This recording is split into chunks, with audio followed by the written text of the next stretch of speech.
ስዊድን እስከ 150 የሚደርሱ ዘመናዊ የጦር ጀቶቿን ለዩክሬን ለመሸጥ ፈቃደኛ መሆኗን ያስታወቀች ሲሆን የዩክሬኑ ፕሬዝዳንት ቮሎዲሚር ዜሌንስኪ ከስዊድኑ አቻቸው ጋር ከ100 እስከ 150 የጦር ጀቶች ለሀገራቸው የሚያስገኝላቸውን ሽያጭ መግባቢያ ስምምነት መፈራረማቸው ሲገለጽ ጀቶቹም ሰአብ ግሪፕን ኢ የተባሉ ሲሆኑ የጀቶቹ ዋጋና እስከ መቼ ድረስ ለዩክሬን እንደሚሰጡ ገና አለመወሰኑን ደካማውንና ተፍረክርኳል የሚባለውን የዩክሬን አየር ኃይል እነዚህን ጀቶች በእጁ ካስገባ በሩሲያ ጦር ጀቶች ከመፋለም አኳያ ውጤታማ ሊሆን እንደሚችል የጦር ተንታኞች የሚገልጹ ሲሆን የጦር ጀቶች ዘመናዊና በማንኛውም ቦታ ላይ ማረፍና መነሳት የሚችሉ መሆናቸውን ጠቁመዋል።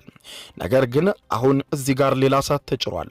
ይኸውም ፕሬዝዳንት ቭላዲሚር ቭላዲሚሮቪች ፑቲን አሁን ማናቸውም የምዕራቡ ዓለም ስህተት ወደ ዓለም አቀፍ እልቂት ሊያመራ ይችላል የሚል ቀጭን ማስጠንቀቂያ ሰጥተዋል።